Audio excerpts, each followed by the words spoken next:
Vedika Bahl joins us by the board. A very good evening to you, Vedika. The Hollywood A-lister Brad Pitt has put out a statement after a French woman was swindled into sending her life savings after being scammed by his AI likeness. Tell us more.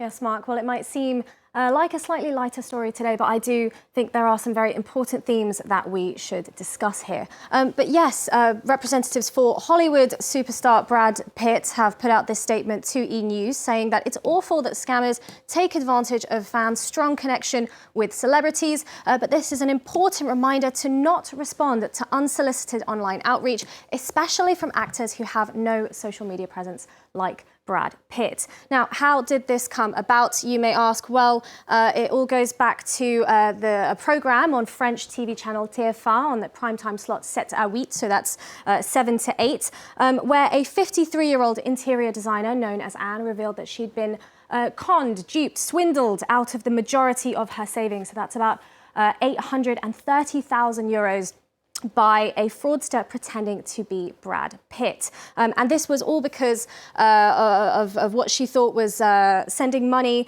for what she believed was the actor's cancer treatment. Now, the scammer did this via hordes of messages and photos and AI-generated pictures of Brad Pitt to strike up what she thought was a relationship between them for a year and a half. But yes, Mark, there was romance, poetry, personalised pictures involved, and of course a heavy dose of AI as well. It sounds awful, doesn't it, this whole scam that's been run on this poor woman. You said the swindle used AI then to scam the woman called Anne. Give us a sense of how he managed it.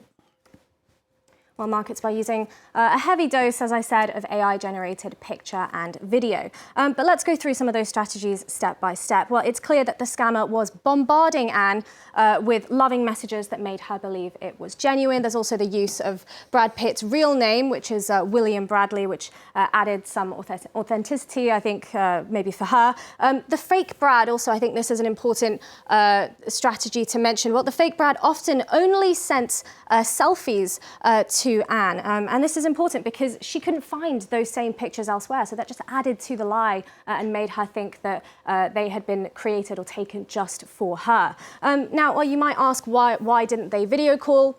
Well, the fake Brad did not video call Anne, but he did send these videos like this one of reassurance to her, replying directly to messages that she had sent. Now, of course, these are deep fakes, and you might think that they are quite recognizable to you as AI generated, but that's not the case for everybody.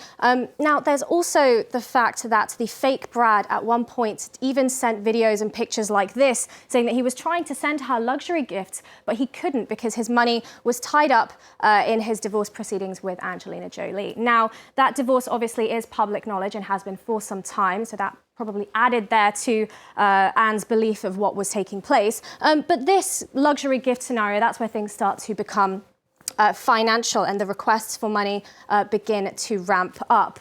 And that's when fake Brad said that he needed money to pay for his kidney cancer treatment. So there was a lot of pictures like this sent of fake Brad in the hospital, treatments that he was undergoing.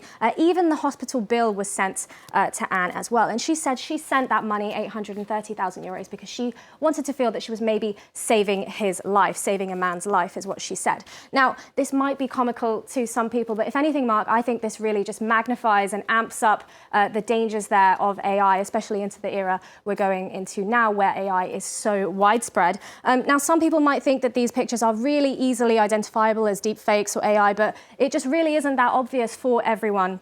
And, you know, the technology, Mark, is only really developing. So these pictures might be even more advanced in the future, and we really might not be able to tell how fake or true that they are. It's not comical at all, Vedika, is it? This is a very evil scam that's been carried out, perpetrated on this poor woman.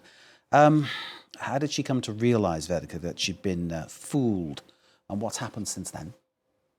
Well, Anne said that she saw pictures last summer of the real Brad Pitt with his partner, and that's when she realised it was a scam. In fact, the scammer continued to try and placate her with AI-generated video, speaking again directly to her, professing his love, etc. But overall, she accepted it was all a fraud, and sadly, her mental health declined, and she was hospitalised after that took place. Now, that TV programme on TF1 actually went viral here in France, and since then, it's triggered a wave of online cyberbullying and mockery for what people say is Anne's gullibility in this scenario. There's been a host of memes and jabs across all platforms. So much harassment, in fact, that TF1 actually pulled that programme from all of its platforms entirely. And some of those memes and jabs were coming from very public accounts. Now, this is just one here posted by Netflix France. It says, 4 films to see with Brad Pitt, we promise.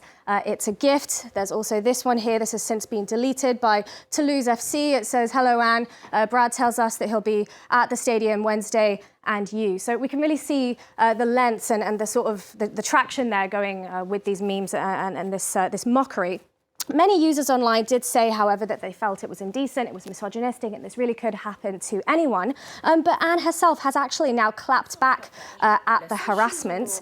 In an interview with a popular French YouTube channel yesterday, she said she didn't fall in love with a fake Brad, she just wanted to help. She said that she did often doubt the things that were said to her, but she was vulnerable and it was convincing. And overall, Mark, she said that if you were in her place, you would have fallen for this trap as well.